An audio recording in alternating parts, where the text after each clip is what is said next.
Protest जो हो रहा है किस चीज़ को लेके और आप लोगों का क्या डिमांड है, किनके पास ये डिमांड?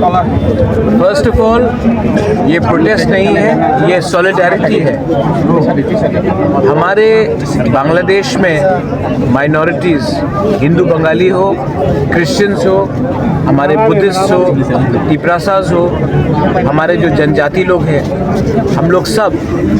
बांग्लादेश में आज के दिन जब से शेख हसीना का सरकार हटा है, हमने देखा है सिस्टमैटिकली हमारे मंदिर, हमारे चर्चेस, हमारे पूजा घर, हमारे प्रॉपर्टीज़ के ऊपर हर दिन अटैक्स हो रहे हैं। और मैं हमारे बांग्लादेश में जो हमारे माइनॉरिटीज़ है, मैं उनको एक बात बोलना चाहता हूँ कि आप अकेले नहीं हैं, हम आपके साथ हैं। और मैं गवर्नमेंट ऑफ इंडिया को भी अर्ज करना चाहता हूँ कि जो माइनॉरिटीज़ के साथ हिंदू बंगाली हो, हमारे त्रिपुरा के लोग हो, चाकमा हो, मॉग हो, हमारे क्रिश्चियंस हो,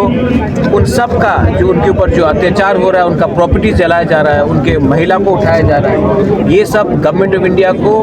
इंटरनेशनल स्टेज में ले जाकर, यूनाइटेड नेशन में ले जाकर बांग्लादेश को एक्सपोज करना चाहिए और उनके ऊपर प्रेशर डालना चाहिए, क्योंकि वो अपने देश में अपने माइनॉरिटीज़ को रक्षा नहीं दे पा रहे। ये पहली बार नहीं हुआ है, ये 1940 में हुआ जब इंडिया का विभाजन हो रहा था,